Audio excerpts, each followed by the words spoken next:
misalnya. Ya. Nah, mungkin itu bisa diidentifikasi, kan ya.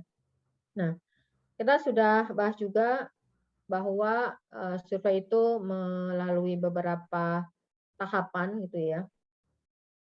Nah, dalam setiap tahapan berpotensi menimbulkan error ya. Dan kalau diakumulasi mungkin akan menjadi besar ya. Nah, kalau di BPS itu ada yang namanya proses survei itu dinyatakan dalam proses bisnis. Ya. Ada yang pernah dengar GSBPM, proses bisnisnya survei? Ada?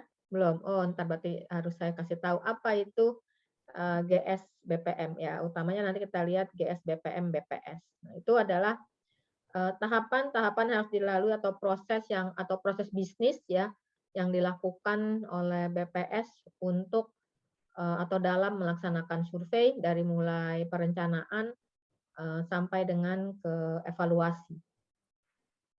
Nah, mungkin dari setiap tahapan itu kecil salahnya, tapi ketika diakumulasi itu menjadi besar. Nah, ini akan membahayakan gitu kan ya. Artinya apa? Kalau kesalahannya besar, tentu hasil survei ini menjadi kurang akurasinya menjadi kurang atau mungkin bisa dibilang tidak valid hasilnya gitu kan ya. Kalau terlalu banyak kesalahannya atau errornya. Nah, kemudian ya untuk mengumpulkan informasi mengenai ukuran kesalahan dan pengaruhnya terhadap estimasi ini membutuhkan biaya yang mahal ya. Ya misalnya kalau kita ingin mengukur kesalahan proses pengukuran eh, suatu variabel, misalnya kita bicara mengenai variabel misalnya. Nah, mungkin diperlukan yang namanya post enumeration survey atau PES gitu ya, post survey. Nah, tapi post survey ini biasanya tidak secara khusus dilaksanakan khusus untuk bisa mengukur kesalahan gitu ya, mengukur kesalahan dari survei gitu ya, tetapi lebih kepada apa ya, pengecekan apakah misalnya petugas benar-benar melakukan survei di lapangan atau tidak ya, walaupun sebagian juga ditanyakan mengenai isi dari kuesioner. Nah, tetapi itu hanya pengecekan, tidak digunakan untuk mengukur berapa kesalahan gitu ya. Karena kalau ingin digunakan untuk mengukur kesalahan, tentu post survei itu juga harus dibangun sedemikian rupa sehingga bisa memberikan suatu kesimpulan untuk bisa melakukan perbaikan terhadap estimasi gitu ya. Nah, untuk meminimalkan ya total error survei mulai dari perencanaan sampai dengan pelaksanaan survei, mungkin bahkan sampai ke diseminasi gitu ya dan analisis, itu diperlukan strategi gitu ya. Nah, sebagian strategi sudah kita bahas di pertemuan-pertemuan sebelumnya, misalnya strategi dalam merekrut pewawancara gitu kan. Nah, strategi apa yang digunakan? Misalnya untuk meningkatkan respon, ya, respon rate, maka petugas pewawancara harus memiliki karakteristik tertentu misalnya. Ya. Nah, ini strategi secara umum ya. Kalau tadi kan secara khusus yang saya jelaskan ya, maksudnya contoh-contohnya itu berkaitan dengan pewawancara. Nah, strategi secara umum yang pertama adalah di sini tentu kita untuk mencapai atau untuk meminimalkan total error, kita gunakan metode yang dapat diandalkan. Ya, tentu dapat diandalkan ini berdasarkan literatur gitu ya, dan juga pengalaman survei di masa lalu gitu ya. Nah, ini menjadi penting gitu ya.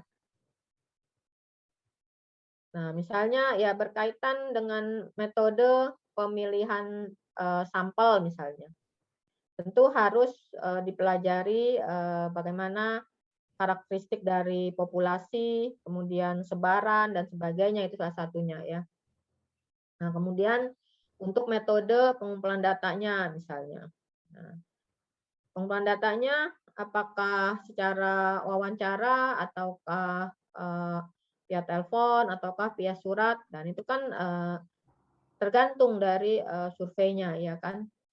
Apakah menggunakan KEPI, PEPI atau KEWI ya. Tentu itu juga berdasarkan pengalaman survei di masa lalu dan juga topik dari survei tersebut dan juga yang lainnya gitu kan ya. Nah, kemudian yang kedua adalah di dalam perencanaan atau dalam perancangan itu ya, kembangkan rencana untuk mengalokasikan sumber daya ke setiap tahapan proses survei. Ya, tentu ini bertujuan untuk mengoptimalkan pengoperasian survei. Nah, seperti kalian sebetulnya juga sudah melakukan hal ini ya, di mana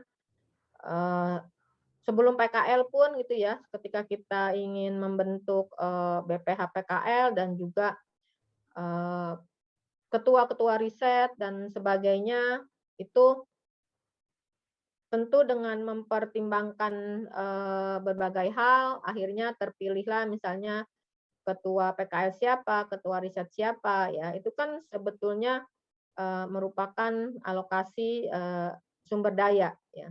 Nah, misalnya ke tim IT ya, tentu kalau tim IT dibutuhkan mahasiswa yang eh, paham mengenai IT gitu ya, misalnya mahasiswa dari KS tentunya ya. Ya, walaupun ternyata topik yang kalian kemarin gitu ya, mengenai indeks kepuasan atau mengenai indikator kepuasan pegawai gitu kan ya.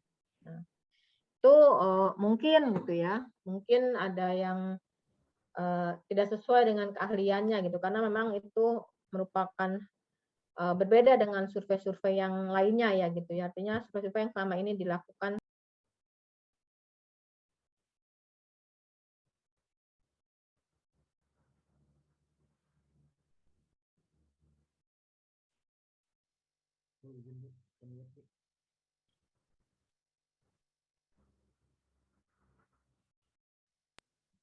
Maaf, Bu. Oh, Ya, iya, ke-mute tadi ya. Bentar, bentar.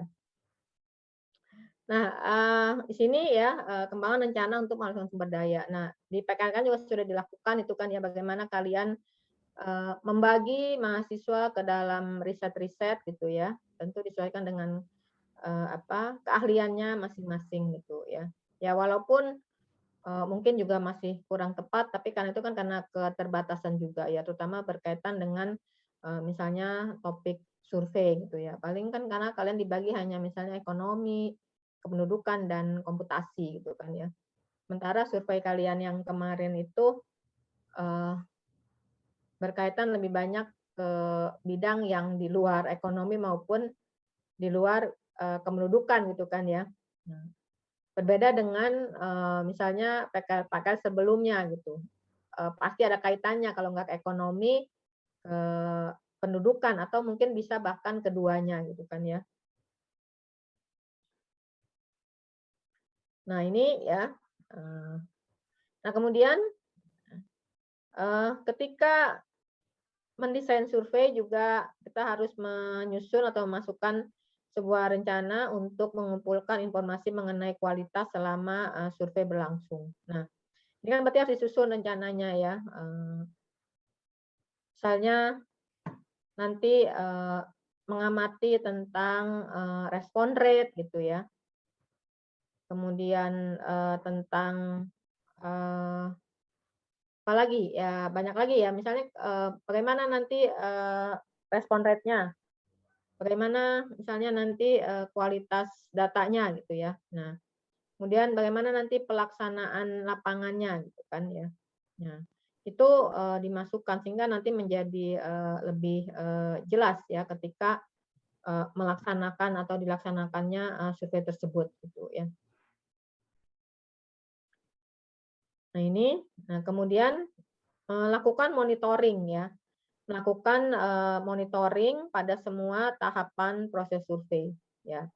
Artinya di sini ya bahwa harus ada eee, pengawasan dan juga monitoring ya, artinya pengamatan terhadap setiap proses, apakah setiap proses itu sudah sesuai dengan yang direncanakan ya. Tentu kita harus mempunyai standar kualitas ya dan realokasi sumber daya dan juga modifikasi desain survei sesuai dengan kebutuhan ya, untuk mengatasi permasalahan dan juga sumber kesalahan yang tidak diantisipasi. Nah, ini kan ya.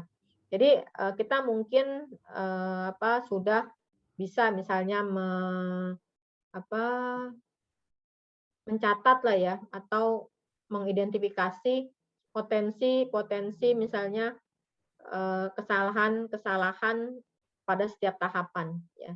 Tapi tetap harus dilakukan monitoring ya tadi untuk bisa mencatat dan juga mungkin mengidentifikasi kesalahan yang belum bisa di awal tadi identifikasinya gitu.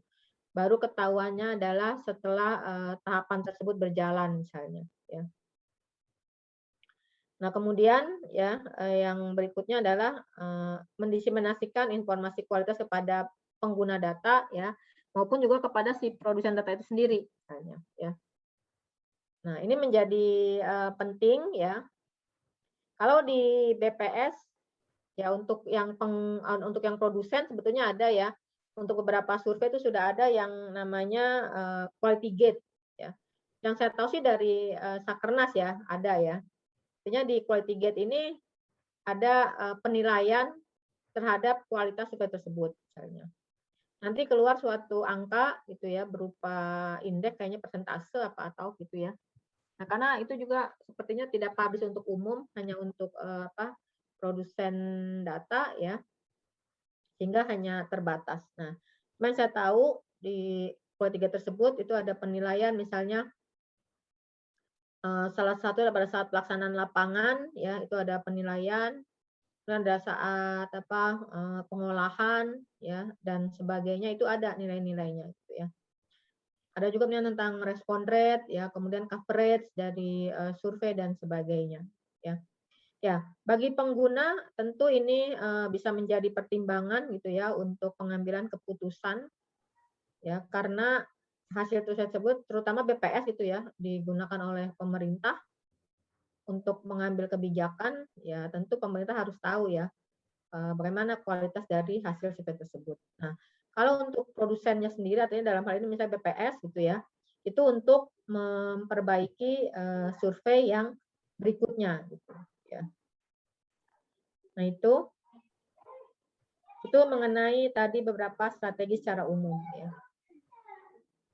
Nah ini kita lihat lagi di sini proses survei ya.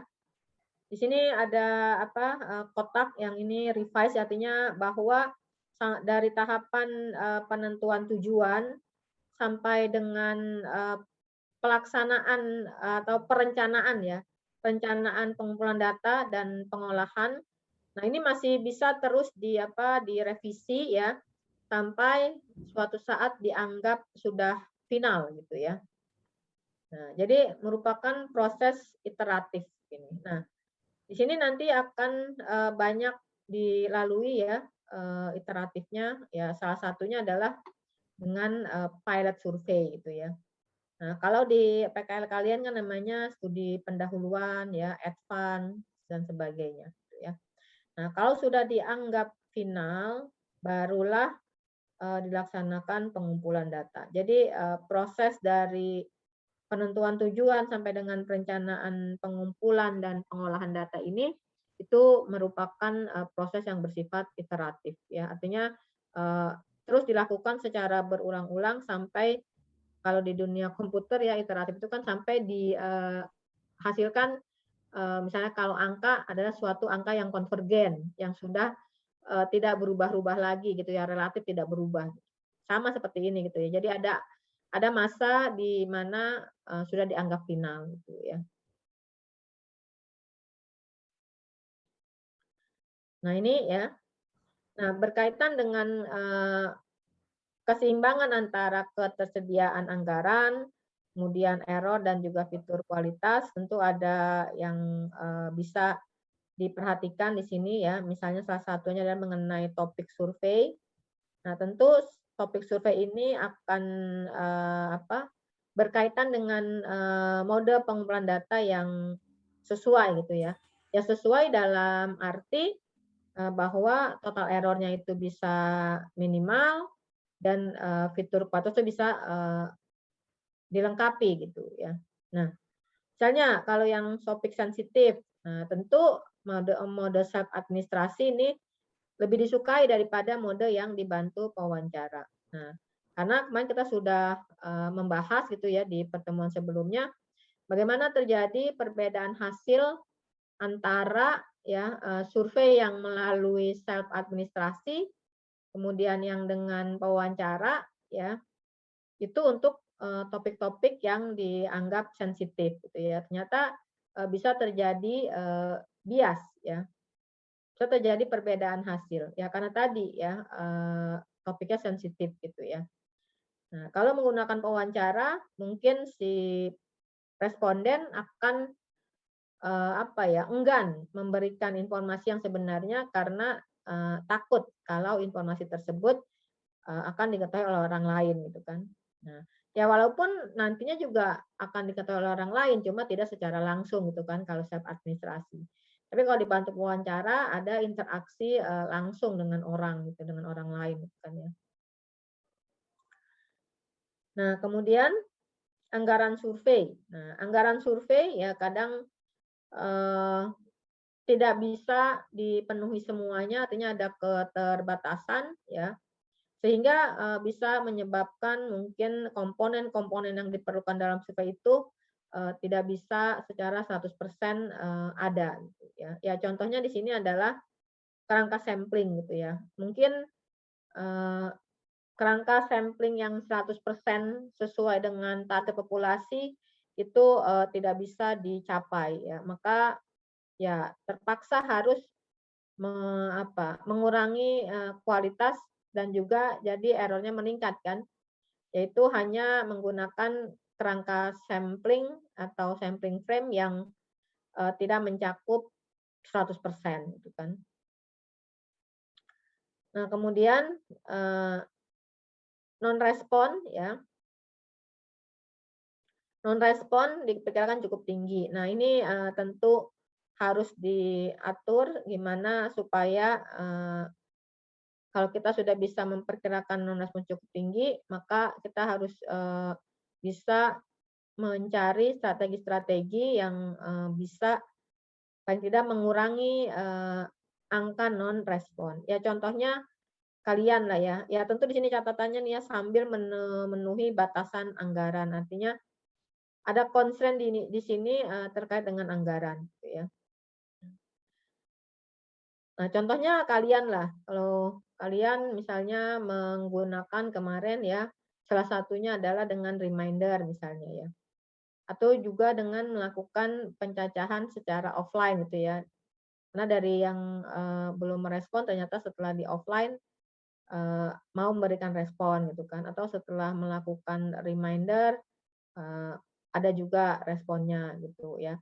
Nah, tapi di sini tentu masih terbatasnya atau ada constraint terkait dengan biaya gitu kan ya. Ya constraint biaya itu contohnya lah kalian misalnya, pada waktu melaksanakan offline gitu kan, kalian dibatasi hanya berapa hari? Berapa hari kemarin pada offline? 5 hari apa berapa? 5 hari, Bu. 5 hari maksimal tuh kan ya, nggak bisa lebih. Ini saya lagi tanda tangan capek banget. Tanda tangannya harus basah, ampun deh, nggak bisa pakai stempel.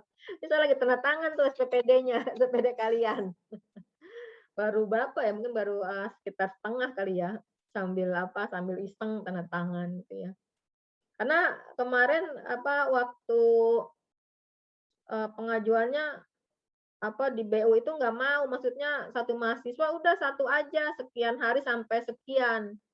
Ternyata harus setiap hari kan ya? Kan harus setiap hari membawa SPPD itu ke kantor BPS.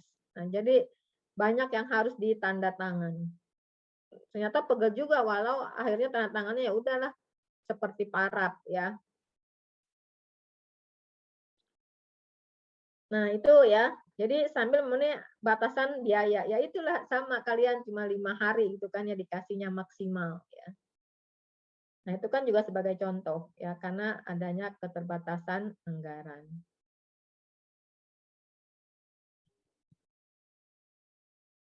Kemudian juga pelaksanaan lapangan PKL misalnya kalau offline ya seperti biasanya itu kan cuma dikasih berapa ya kalau nggak salah 10 hari lah perjamaah sekitar 2 minggu ya. Nah itu kan juga keterbatasan anggaran kan ya. Nah karena waktunya terbatas maka sampelnya juga jadinya nggak terlalu banyak gitu kan. Nah berkaitan dengan keseimbangan biaya, error dan fitur kualitas ya sering terjadi konflik ya di dalam pekerjaan survei ya. Nah, yang pertama adalah ketika mendesain sampling. Ya, ketika mendesain sampling, mungkin frame yang lengkap, yang sempurna itu tidak bisa dicapai gitu ya. Maka sebagai gantinya digunakan frame yang tidak lengkap gitu kan ya, tapi masih ada frame-nya gitu ya. Nah, kemudian berkaitan dengan instrumen ya, misalnya instrumen KP ini. Nah, KP ini kan instrumen yang sekaligus terintegrasi dengan pengolahan gitu kan. Sehingga harus dibangun suatu rule validasi untuk meminimalkan error gitu kan ya. Nah, tetapi ternyata ada keterbatasan juga ketika banyak rule validasi yang dibangun itu akan memberatkan kerja si KPI tadi gitu kan. Sehingga kemungkinan selain misalnya ada validasi yang membingungkan responden atau mungkin malah membingungkan si pewawancara gitu ya, itu menjadi tidak bisa diakomodir gitu atau sudah terlanjur tapi sudah tidak bisa diperbaiki gitu ya. Atau nanti ada rule validasi yang lain yang eee, tidak bisa diakomodir oleh si KPI gitu kan ya. Nah, tapi itu tidak bisa diperbaiki atau Eee, tidak bisa dilaksanakan, sehingga ya udah pakai kepi yang masih mungkin mengandung beberapa atau sedikit kesalahan gitu ya. Nah ini contohnya adalah ketika yang di mana, oh Bengkulu ya, di Bengkulu itu eee, karena instrumennya itu sangat banyak pertanyaannya ya, sehingga tidak semua rule validasi itu bisa diakomodir oleh si KPI gitu. Nah, akibatnya adalah bahwa data ketika sudah dikumpulkan, cleaning datanya itu juga lumayan, agak lama gitu ya. Nah tadi ada rule validasi yang tidak jalan gitu ya. Ini juga ini ya, kan, saya lagi mendampingi Ditjen Vokasi ya melakukan tracer study itu, mereka menggunakan, Kewi gitu ya, berbasis web seperti kalian gitu ya. Responden mengisi sendiri. Nah, padahal waktu kami coba itu ya instrumennya, sudah jalan rule validasi dengan berbagai kombinasi isian kan ya. Nah, tapi ternyata pas kemarin, mereka, pindahkan data gitu ya dari server ke ke Excel gitu ya, ada yang tidak sesuai dengan rule validasi yang ada gitu loh, yang sedang berjalan.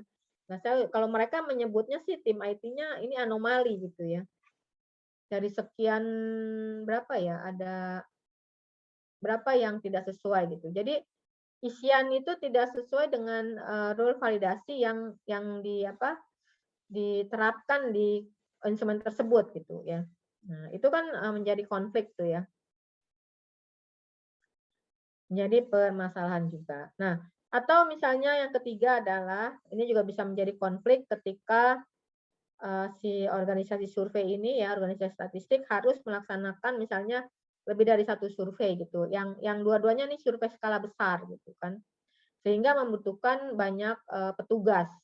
Nah, dan survei tersebut harus dilaksanakan pada waktu yang bersamaan gitu. Nah, sehingga ini akan apa, membatasi gitu ya, membatasi eee, apa ya, ketersediaan pewawancara, sehingga digunakanlah ada kemungkinan pewawancara yang tidak memiliki pengalaman gitu ya. Nah, ini kan contohnya kalau di BPS ya, itu survei, sensus penduduk ya, itu kan memang sensus membutuhkan petugas yang besar ya, sampai berapa ratus ribu gitu ya.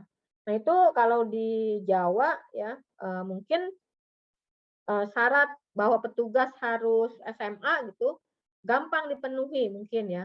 Tapi ketika sudah di luar Jawa, itu akan menjadi agak sulit juga untuk dipenuhi gitu ya. Akhirnya ada yang juga SMP dan sebagainya. Nah, itu kan menjadi konflik juga ya. Kita butuh pewawancara, waktunya juga bersamaan gitu ya. Nah nah ini ya. Nah, kemudian di dalam dimensi kualitas ya, konflik yang sering terjadi antara fitur-fitur kualitas yang ada ini. Semua ya mungkin tidak semua kriteria kualitas ini ya, misalnya relevansi, akurasi dan sebagainya itu bisa dipenuhi semuanya ya. Mungkin hanya beberapa gitu ya. Misalnya kalau kita mengutamakan relevansi, mungkin di sini ada yang berkurang misalnya akurasinya gitu ya. Nah, jadi Eee, hal tersebut mungkin tidak bisa dihindari gitu ya. Karena apa? Karena mereka saling ketergantungan gitu ya. Nah, sehingga di sini lagi yang menjadi batasan atau konsen adalah biaya gitu ya. Bagaimana kita bisa mencapai fitur kualitas ya yang baik gitu ya, atau semua fitur kualitas terpenuhi dengan kriteria baik gitu ya, tapi biaya terbatas. Nah, ini kan ya. Nah, jadi kadang ya penting kita sadari bahwa beberapa jenis kesalahan itu lebih mahal untuk direduksi daripada kesalahan jenis lain. Nah, ini kan berkaitan juga dengan fitur kualitas ya. Artinya mungkin kita bisa mendapatkan relevansi yang bagus, tapi koherensinya kurang gitu ya. Nah, itu adalah konflik-konflik ya. Nah, nah, berkaitan dengan konflik dari kriteria kualitas ya atau dimensinya, yaitu yang sering berkonflik itu adalah akurasi ya. Akurasi versus timelines ya. Akurasi versus relevansi. Akurasi versus comparability. Nah, misalnya ya dimaksud dengan konflik artinya kita tidak bisa mencapai Eee, 2 ini misalnya akurasi dan timeless itu ya, sekaligus gitu ya. Mau akurasi dengan timelines yang sesuai misalnya, itu nggak bisa. Salah satu mungkin harus dikalahkan misalnya. Oh kalau mau akurasinya meningkat berarti timelines-nya harus di ini nih, harus diubah nih misalnya ya, harus diperpanjang misalnya. Nah, atau kalau mau akurasi nih tapi relevansinya kurang gitu. Nah, atau sebaliknya, relevan tapi akurasinya kurang. Nah, ini kan jadi konflik ya. Nah, konflik-konflik ini ya paling baik itu diselesaikan dengan interaksi antara produsen data dan pengguna data. Jadi misalnya pengguna mau utamanya yang mana nih gitu. Mau akurat atau timeline-nya diperhatikan gitu kan ya. Atau mau relevan atau akurat. Nah, ini kan harus ada kesepakatan gitu, sehingga bisa disusun perencanaan surveinya.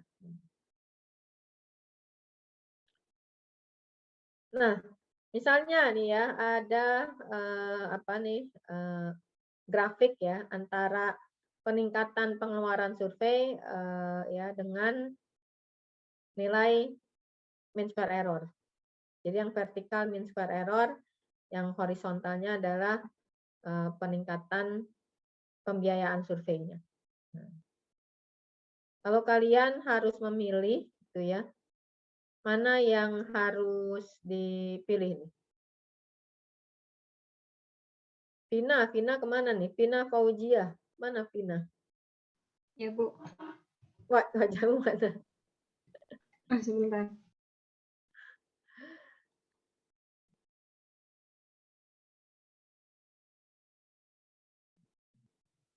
Vina, kalau Vina memilih plan yang mana yang harus dipilih?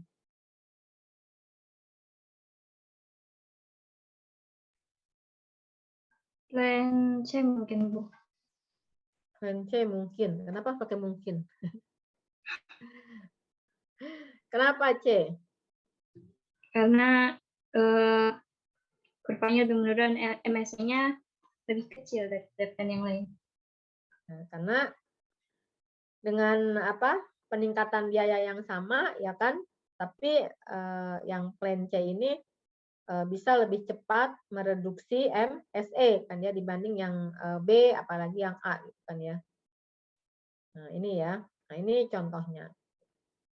Jadi di dalam melaksanakan survei kita perlu paling tidak ada dua plan ya. Kalau satu kan kita tidak bisa membandingkan gitu kan ya.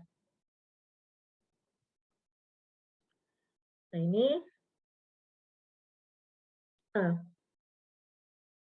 sehingga dari adanya unsur tadi nih ya, biaya, kemudian error, kemudian fitur kualitas, karena semuanya tidak apa tidak bisa misalnya dimenangkan semuanya, artinya biayanya rendah tapi apa errornya maunya rendah, ya mungkin nggak tercapai gitu ya. Nah, maka mendesain survei itu merupakan suatu proses yang bersifat kompromi ya. Artinya kita tidak bisa memenangkan semuanya gitu ya. Tapi ada yang diprioritaskan, ada yang dikebelakangkan gitu. Artinya di sini saya memperdagangkan kerugian pada satu dimensi demi keuntungan untuk dimensi yang lain misalnya. Ya, berkaitan dengan fitur kualitas ya, kualitas dimensi gini ya. Ya tadi misalnya kalau kita mau meningkatkan akurasi, maka relevansinya nih harus dikurangi nih gitu ya, ukuran kebaikannya gitu. Jadi kompromi. Nah, kemudian cara membuat pilihan desain ini merupakan esensi dari metodologi survei. Jadi dirancanglah beberapa perencanaan gitu kan ya. Bagaimana nanti yang dilakukan pada saat survei supaya nanti fitur kualitasnya terpenuhi gitu yang baik, kemudian errornya juga minimal. Nah, seringnya konflik yang terjadi ketika mendesain survei ini itu adalah bisa diselesaikan dengan kolaborasi antara perancang survei dan pengguna data ya.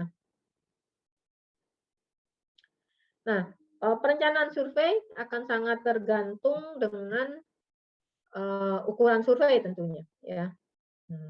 Karena survei BPS, survei Sakernas, Susenas gitu kan, skalanya nasional misalnya, ukurannya itu sampelnya 300.000 rumah tangga.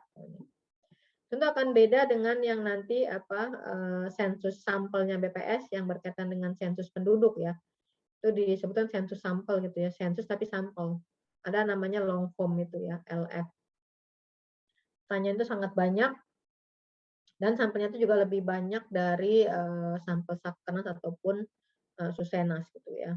Nah, Lalu kalian gitu kan, kalian juga termasuk besar sih kemarin ya.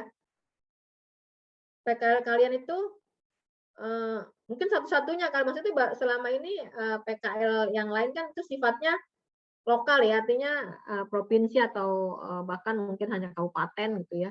Tapi PKL kalian kemarin itu bersifat nasional gitu, mencakup keseluruhan wilayah dari Sabang sampai Merauke ya. Ini PKL yang luar biasa ya. Ya walaupun dengan keadaan pandemi, tapi kalian mahasiswa STIS bisa melakukan PKL dalam skala nasional. Nah itulah, kalau tidak ada pandemi mungkin, tidak akan bisa dilakukan mungkin gitu ya, atau, eee, tidak ingin dilakukan mungkin kan karena, pertama biaya gitu kan ya, harus mengirim mahasiswa ke seluruh Indonesia, itu biayanya besar gitu kan ya. Nah, jadi PKL kalian kemarin itu merupakan ukuran survei yang, bisa dibilang besar lah karena skalanya nasional gitu kan ya. Kalau yang PKL tahun ini ya, itu insya Allah ada di apa, 10 lokus di Jawa Barat. Jadi makin ke sini semakin dekat ya, Jogja, terus jadi nasional, terus jadi ke Jawa Barat. Jadi ada 10, rencananya ada 10 kabupaten lokus untuk PKL 61 ya di Jawa Barat. Kemudian nanti setiap riset itu hanya mencakup, 2 kabupaten. Jadi sifatnya, kecil lah skalanya ya, skala kabupaten. Nah, selain itu ya, selain ukuran survei juga, bergantung pada, jenis organisasi yang mendata ya. Ya apakah, organisasi yang, besar, berskala nasional kayak BPS itu kan ya, internasional dan nasional, dan apakah lembaga-lembaga survei yang, pada umumnya misalnya. Nah, kemudian apakah sebuah tersebut direncanakan sebagai permintaan proposal ya ataupun merupakan kegiatan yang, didanai. Nah, ini akan, bergantung kepada 3 hal ini ya. Ya, namun ya, apapun itu ketika kita, melakukan survei ya, nah roadmap itu menjadi penting ya. Nah, roadmap ini seperti apa ya, melaksanakan perencanaan, perjalanan yang cukup panjang ya, misalnya lintas negara gitu ya, maka harus dibangun roadmap gitu kan ya. Nah, cuma untuk lebih mudahnya mungkin gini ya kalau roadmap itu. Ada yang bisa menjawab apa sih roadmap itu? Ada nggak? Atau contoh? Olvia pernah mendengar tentang roadmap?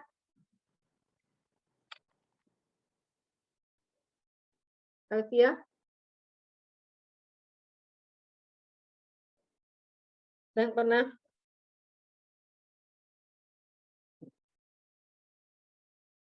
mendengar tentang roadmap?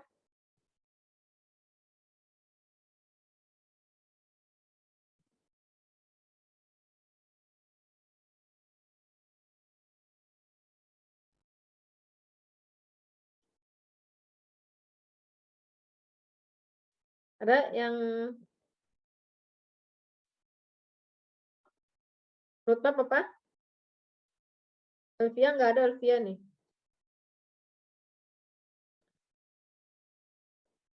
Habib, Habib, Habib yang kelihatan apa dapur nih ya? Habib, Iya, Bu. ya Habib, pernah dengar kata roadmap apa? Baru dengar sih, Bu. Hah? Baru dengar? Mungkin apa ya? Ya nggak apa-apa sih baru dengar juga. Maksudnya apa coba? Mungkin coba dibayangin. Kayak semacam rencana kerja rinci yang kayak gimana ya? Bisa mengintegrasi seluruh rencana dan kegiatannya gitu. Semacam bentuk peta jalan gitu. Oh iya, ya itulah peta jalan mungkin ya. Apa sih istilah Indonesia peta jalan gitu ya. Yang lain ada? Robit, apa itu roadmap? Robit,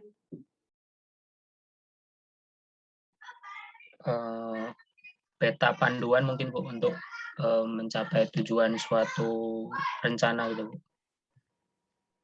ya, ya ini ya, ya roadmap kalau di Indonesia jadi peta jalan gitu ya. Jadi di dalam melaksanakan sesuatu kita memerlukan ya yang namanya roadmap ya. Nah di sini whatever the situation, artinya dalam keadaan apapun ya, maksudnya roadmap itu menjadi penting. Artinya gini, kayak yang paling sederhana adalah misalnya inilah perjalanan hidup kita nih, perjalanan hidup kita ya. Kalau kita mulai dari sekarang, kemudian kita ingin mencapai tujuan tertentu gitu ya.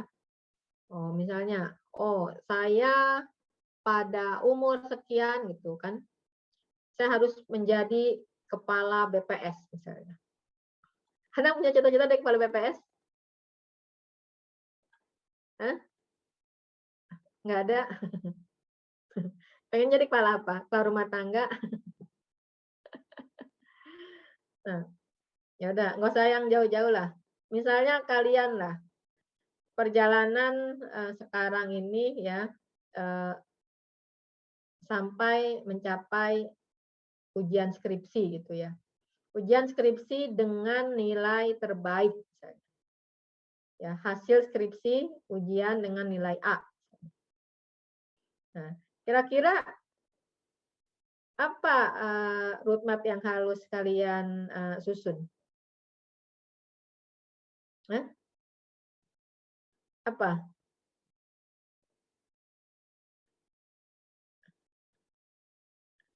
Hah? Ada? Ya. Apa? Apa strategi? Ini kan namanya kan perjalanan ya. Ya, misalnya kemarin juga ya. Kenapa misalnya prodi itu meminta 2 proposal gitu kan? Nah, itu juga untuk mengantisipasi. Misalnya kan, ya ketika kita menyusun penelitian ya, maka kita juga harus melihat ketersediaan data misalnya. Tengah perjalanan kalau tidak bisa dipenuhi misalnya, maka ada alternatifnya. Gitu, ya. Jadi roadmap ini ya mungkin yang paling yang paling sederhana mungkin saya bisa contohkan gitu ya. Emang ini berkaitan dengan jalan. Misalnya saya gitu ya, atau kalian lah. Kalau saya misalnya dari rumah, saya ingin menuju kampus gitu kan. Ini contoh yang paling mudah dipahami kayaknya mengenai roadmap. Menuju kampus gitu ya. Nah, mau sampai kampus itu jam berapa? Kan? Tapi bukan sekedar saya ingin berangkat, tujuan saya kampus. Nah, itu masih belum clear tuh. Ya. Sehingga mungkin rutenya bisa jadi bisa jadi berantakan gitu kan ya. Tapi kalau saya mau menuju kampus, saya ingin sampai kampus jam 7.30 pagi. Gitu. Karena saya ada sesi 1 misalnya. Atau karena presensi saya kalau lebih dari jam 7.30 itu akan dibayar pas pulangnya harus menambah waktu gitu kan. Nah, saya hitung misalnya gitu ya. Kalau dari perjalanan rumah saya ke kampus gitu kan. Kalau naik kereta itu ya, harus dihitung tuh ya. Kalau dari misalnya saya mengambil rute kereta KRL gitu ya. Nah, KRL ini biasanya waktu tempuhnya kalau dari stasiun Citayam gitu kan. Jadi rumah saya terdekat itu ke stasiun Citayam gitu kan ya. Stasiun Citayam itu sampai mana nih maunya? Apakah sampai Tebet ataukah sampai Kalibata kan misalnya. Itu roadmap tuh jadinya kita tahu nih.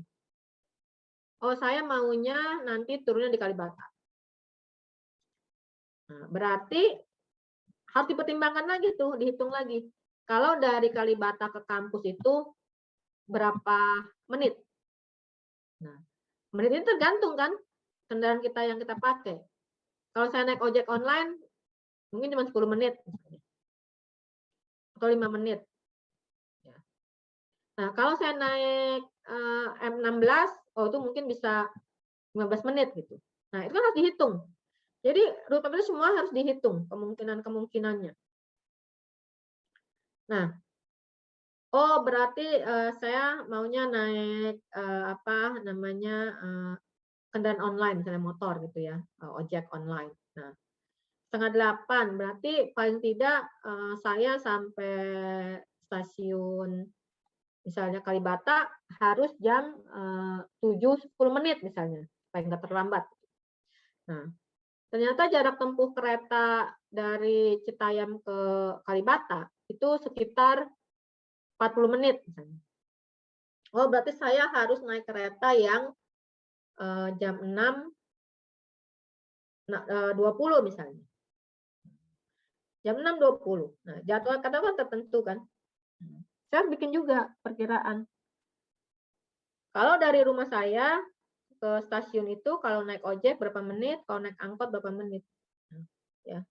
Nah, saya harus pertimbangkan juga. Nah, karena kereta itu terjadwal, maka saya harus melihat jadwal kereta ini ada jam berapa saja. Jadi itu harus sudah direncanakan, oh saya akan naik kereta yang jam 6:10 misalnya. Atau paling lambat saya naik kereta yang jam 6:20 misalnya. Nah, saya harus persiapkan berangkat dari rumah itu jam berapa. Ya. Nah, itulah route map. Ya. Nah, tapi ini juga gini, oh misalnya ternyata ada gangguan kereta nanti gitu ya. Maka saya sudah tahu nih apa yang harus saya lakukan. Misalnya, oh nanti kereta pas ada masalah di Pasar Minggu misalnya. Oh berarti saya harus naik apa? Nah, itulah route map.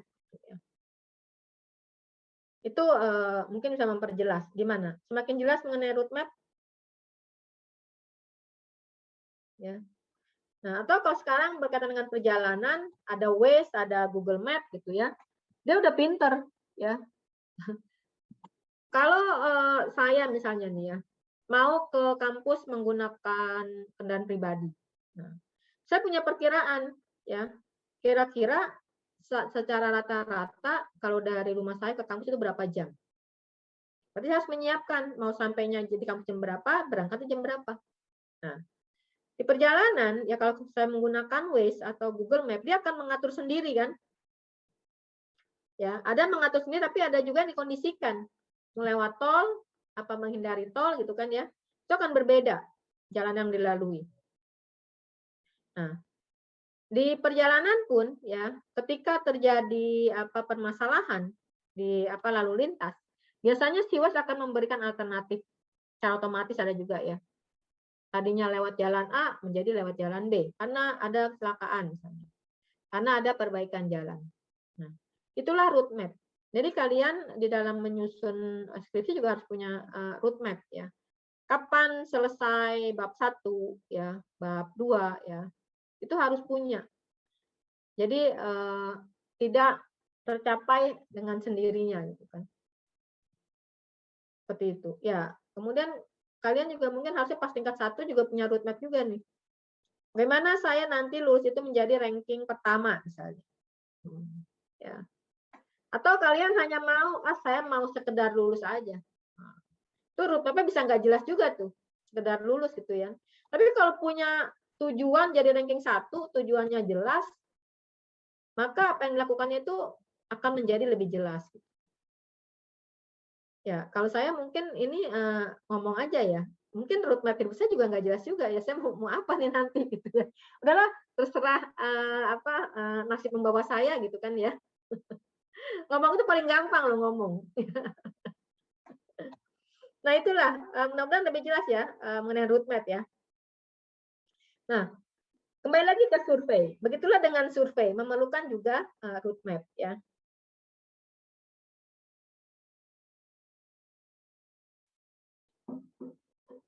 Ya, sama lah seperti kalian ketika menyusun proposal gitu ya. Itu kan kalian sudah mengisi timeline ya dan sebagainya. Nah, di dalam perencanaan survei tentu diperlukan suatu tindakan untuk memanfaatkan sumber daya yang tersedia secara efisien, ya. Kemudian juga mengalokasikan sumber daya sesuai dengan strategi untuk meminimalkan total survei. Ini juga sudah dilakukan oleh kalian kan ya di PKL. Kemudian di dalam merencanakan survei harus bisa menjelaskan tujuan, tujuan dari survei tersebut. Makanya kan ketika menyusun proposal, begitupun kalian menyusun proposal skripsi, tujuannya harus jelas dulu nih. Kalau tujuannya jelas, bisa dicari metodenya gitu. Nah, kalau tujuannya nggak jelas, ya susah cari metodenya, gitu kan? Kemudian pendekatan teknis yang digunakan, ya baik itu misalnya metode samplingnya, metode pengumpulan datanya dan sebagainya. Nah, kemudian pengelolaan surveinya juga, ya ini berkaitan dengan administrasi misalnya. Ya, kemudian schedule dan sebagainya, ya. Schedule dan ketercapaiannya gitu kan. Nah, ini beberapa ada contoh mengenai outline ketika kita merencanakan survei. Ya, ini sebetulnya outline ini kan outline untuk seperti proposal gitu ya. Nah, cuma di sini kan ada mengenai siapa target populasinya, kemudian tujuan dari surveinya sendiri.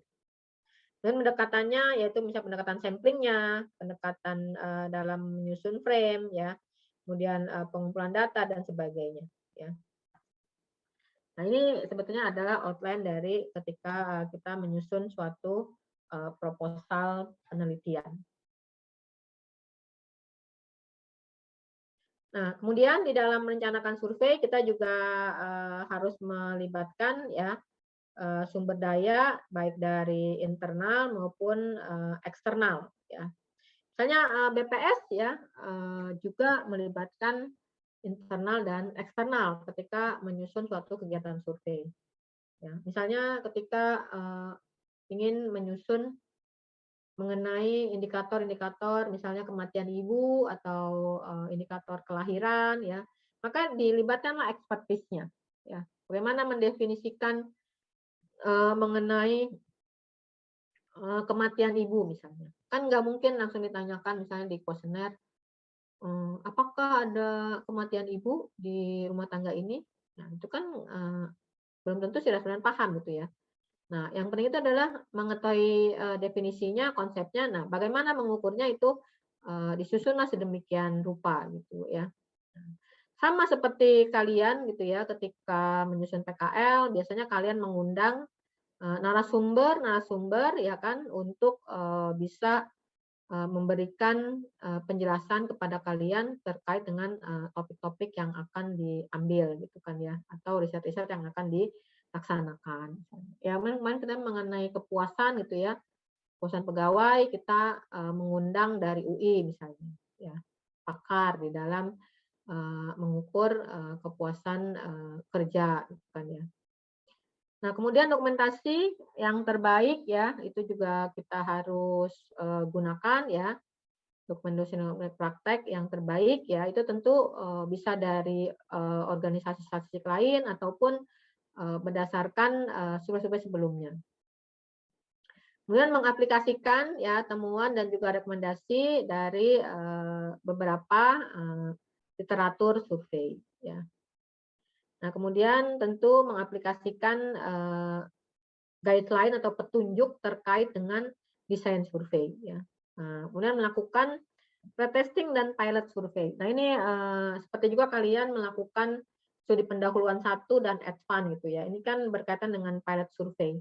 Karena dengan pilot survei ini kita bisa mengetahui bagaimana karakteristik dari populasi misalnya, dan juga informasi-informasi lain yang penting diketahui untuk melaksanakan survei nanti yang sebenarnya. Ya. Ini hanya ini. Nah, ini ada contoh saja. Ini ada beberapa guideline ya mengenai metode, terus mengenai yang lainnya ya bisa dibaca. Nah, kemudian di dalam kegiatan pretesting dan pilot survei, nah ini tentu pilot survei tersebut atau pretest tersebut dilaksanakan dalam rangka kita menggali informasi mengenai survei yang akan kita lakukan, gitu ya. Ya, salah satunya adalah mengenai karakteristik tentang populasi, gitu, seperti apa dan bagaimana, gitu ya, sehingga bisa nantinya melaksanakan survei dengan baik, ya.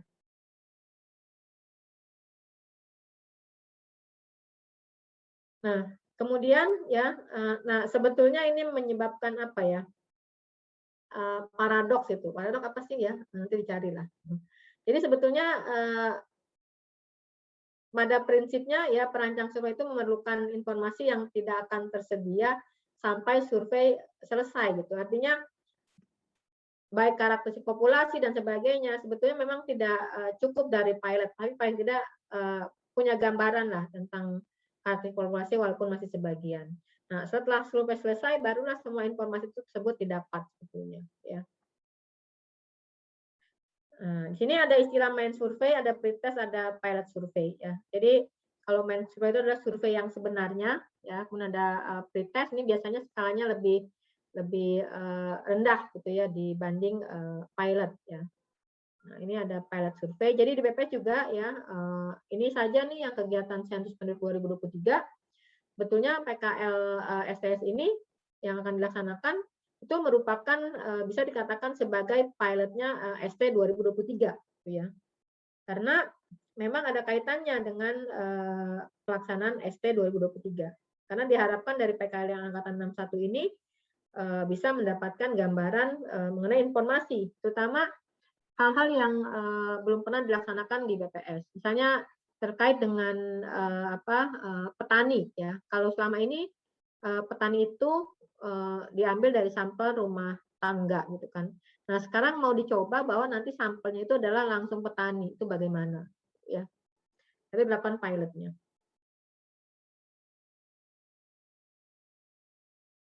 Ini bisa dibaca mengenai pretesting dan pre-survey ya, apa itu visibilitas.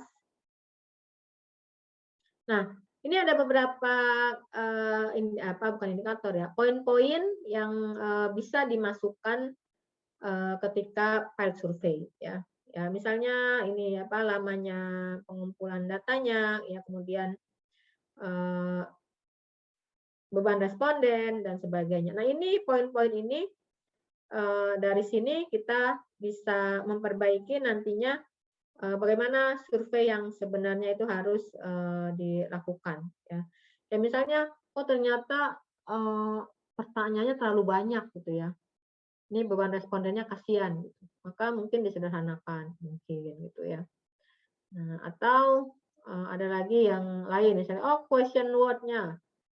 Ya, misalnya kalimat-kalimat di pertanyaannya kurang bisa dipahami, maka diperbaiki kuesionernya, layout-nya dan sebagainya. Ini adalah poin-poin yang bisa dimasukkan ketika melakukan test testing dan juga pilot survey. Ya. Ya, seperti kalian, salah satu kegiatan SP1 itu kan adalah menguji kuesioner ya kan ya.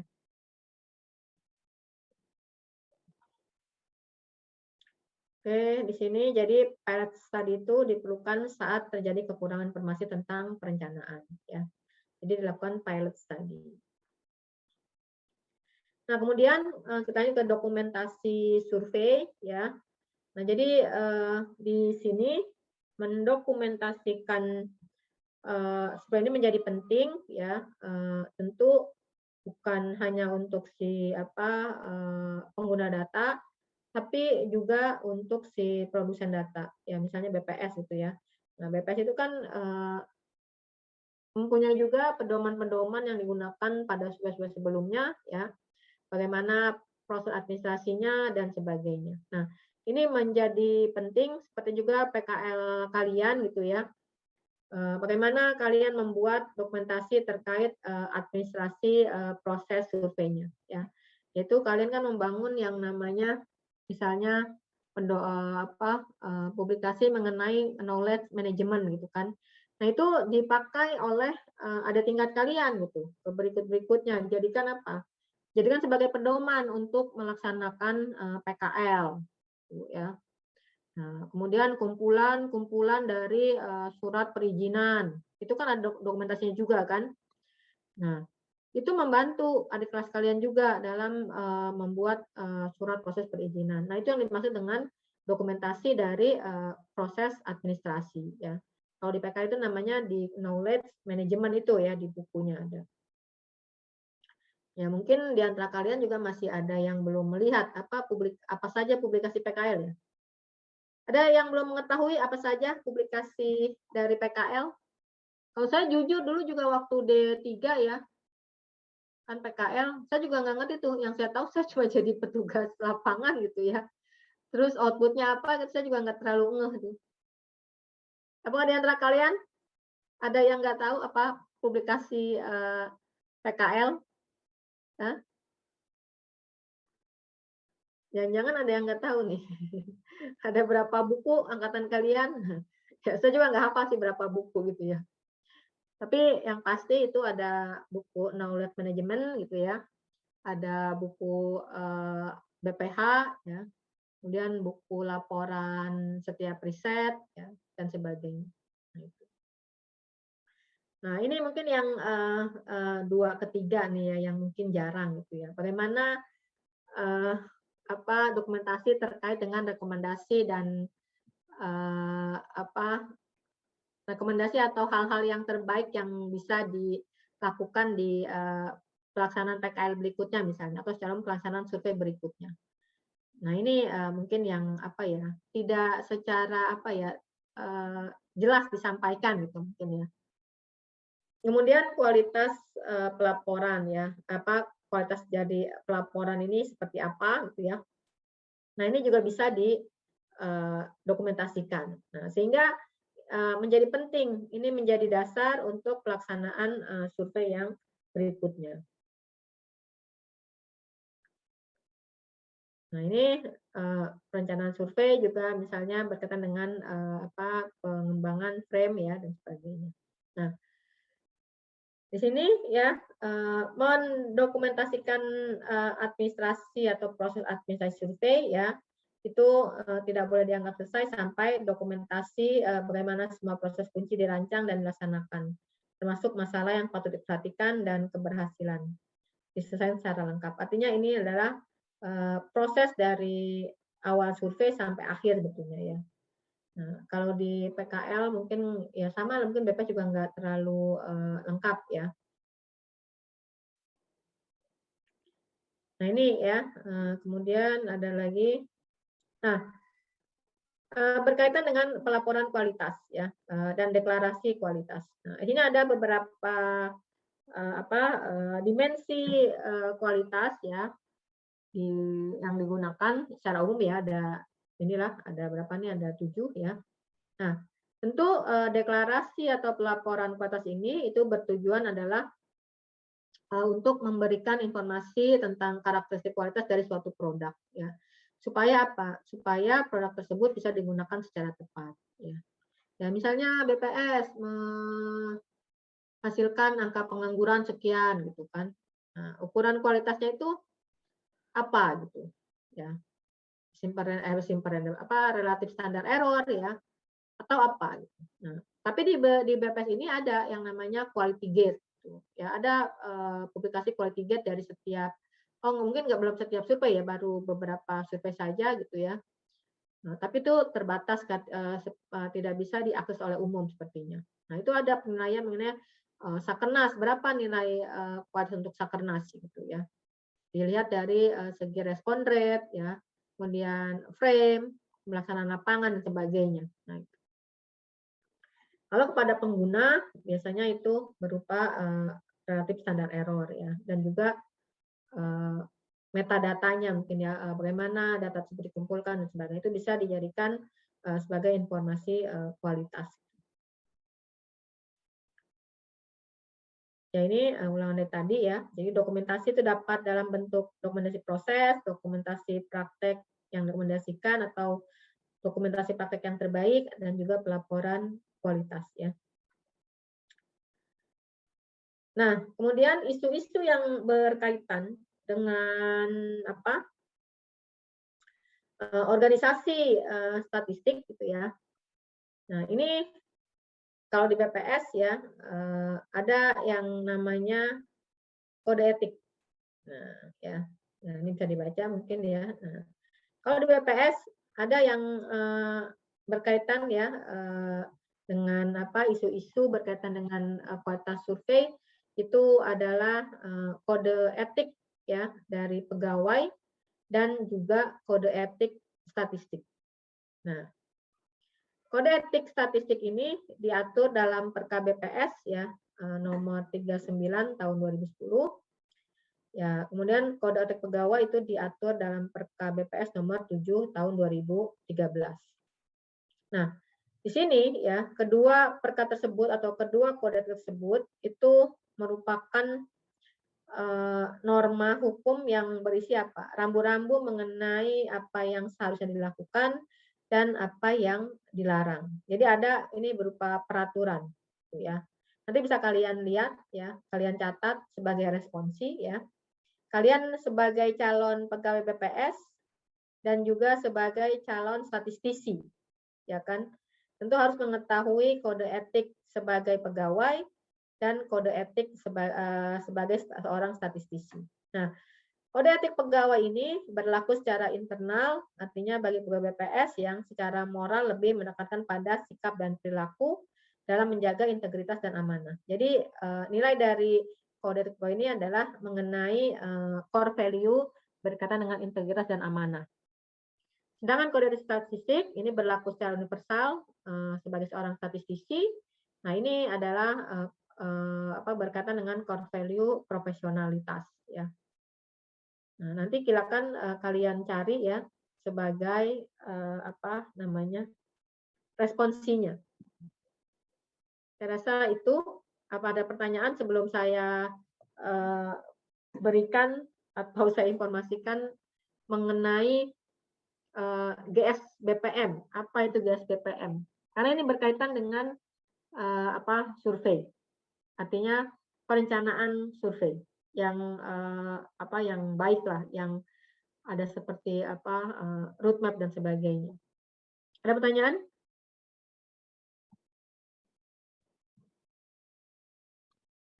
Tidak ada?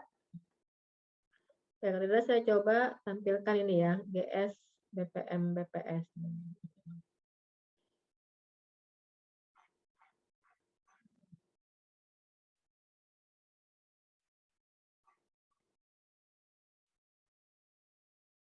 Nah, ini adalah GS BPM BPS. Jadi BPS ada ini ya, buku ini.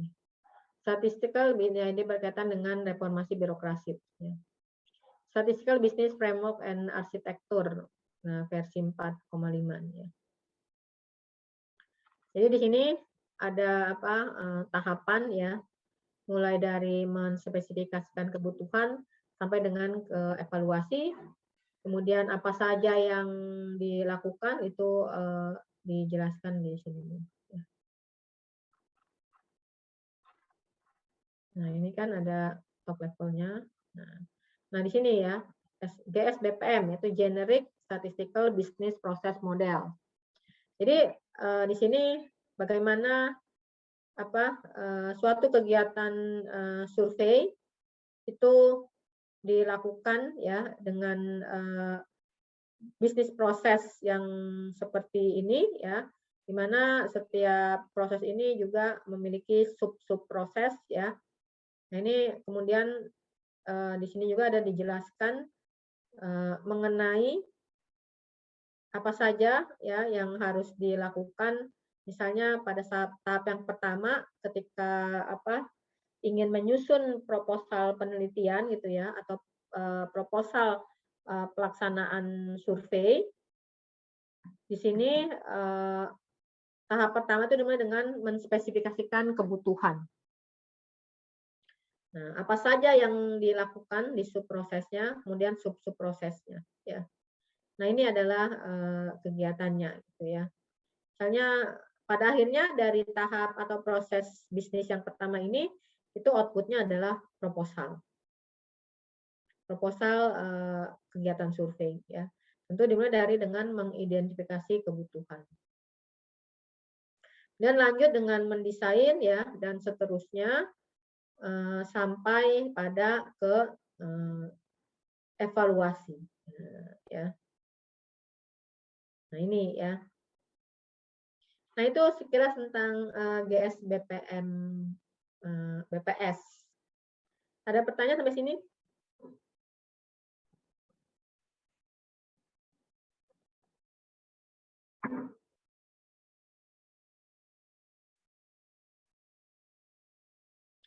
Tidak ada? Oke. Nah, kita akan presentasi janji saya di minggu ke-13-14 ya. Kalau minggu besok belum bisa ya?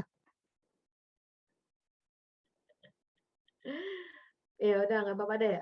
Kan sebetulnya nih materi sudah habis ya dibahas. Mungkin minggu berikutnya kita bisa review ataupun saya beri kesempatan pada jam saya itu ya kalian yang belum selesai mengerjakan tugas bisa mengerjakan gitu ya, dibagi menjadi breakout room gitu ya. Nah, ini Megan ketawa-ketawa aja, belum selesai ya Megan ya? Sebenarnya Selesai tinggal belum? finalisasi, Ibu. Ya, mungkin nanti di waktu jam saya bisa finalisasi misalnya ya. Nanti kita dibagi kelompok lagi diskusikan ya. Nanti tapi di minggu ke-13 sudah nggak ada tawar-menawar lagi, harus sudah presentasi gitu ya. Dan sebelum minggu ke-13 nanti kan Senin ya, berarti paling tidak hari Sabtu lah ya, Sabtu harus sudah serahkan. Ya nanti ingatkan saya minggu depan mungkin saya buat penugasan di GCR gitu biar diupload ke GCR. Ya. Ada pertanyaan?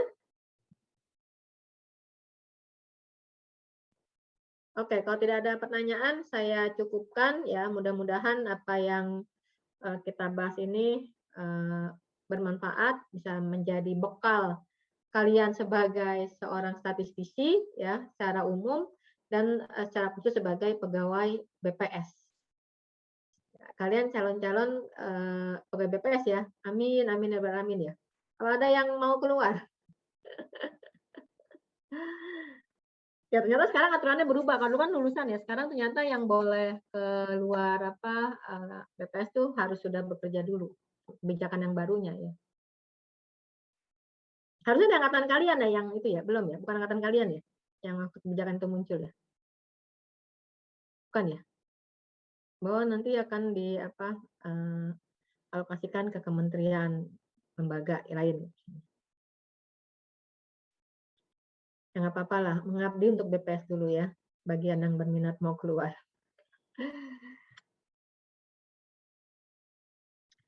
Oke, kalau tidak ada, saya cukupkan ya. Assalamualaikum warahmatullahi wabarakatuh. Nanti responsinya adalah tadi ya, kalian baca-baca mengenai kode etik dan kode etik statistik dan kode etik pegawai ya, sambil juga dicatat, dituliskan ya, diketik boleh, bukan ditulis. Ya. Oke, terima kasih semuanya. Assalamualaikum warahmatullahi wabarakatuh. Waalaikumsalam warahmatullahi wabarakatuh. Terima kasih banyak, Bu. Terima kasih, Bu. Ya, sama-sama.